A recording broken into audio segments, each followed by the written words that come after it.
much information in a presentation is enough and how much is too much? Hello, my name is Greg Story. I'm the president of Carnegie Training here in Japan. I'm the author of the best-selling work, Japan Sales Mastery. Just went #1 on Amazon. Anyway, we're coming to you from the High Performance Center here in Akasaka, in Minato-ku in Tokyo, the business center of Japan. And when we are thinking about our preparation for a presentation, we have a certain amount of time, and therefore we have a limitation on how much information we can get across. Now, people who are very, very smart and very capable often can get a bit carried away with wanting to really share as much of the gems and the diamonds as much as possible with their audience.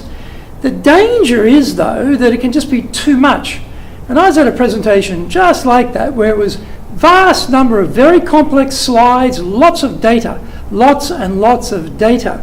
And the time was quite long to go through all this. Now, yes, we're going to receive the slides later. We didn't have a physical copy in front of us, but we will get the slides later, so that's a good thing. But just sitting there and just being washed over all the time with all this data, replacing the last set of data. And so what happens is when we're trying to present ideas, the core message gets a bit lost. It just gets killed by too many other messages. Now, in this particular presentation, it was excellent in the sense that the speaker had very good voice control, very confident, very good presentation from all those mechanical sets of things. But somewhere in the planning, they've gone too far to the too much information side of the equation, to the point is, what was the central piece of that presentation? I doubt anybody in that room could tell me what was the central point, because there were too many central points. There were so many data points related to key issues, each of which could have been an entire presentation in its own right without even a problem. So we've got to be very careful when we're presenting to an audience to really make sure that we have enough information so it's sustained and we're not struggling to get through the time. But on the other side, we don't have so much information that we're starting early and going late and cramming it all in and trying to do too much with the time we have. Better to think about what are the central points we want to have resonate with our audience, use only data which backs up those central points, and all that other groovy, wonderful, cool data, leave it in the PowerPoint for being sent to everyone after the event so they can go through themselves and look at it at their leisure. We don't have to include it all in the presentation. The danger, though, is when you've got a lot of really good data and I've got a lot of really good research, you're really keen to share it with everyone, and so you get confused between sharing and persuading, between providing data and providing insight. Now, what we had today was a lot of data but not a lot of insight, because there was just too much being dealt with at the one time.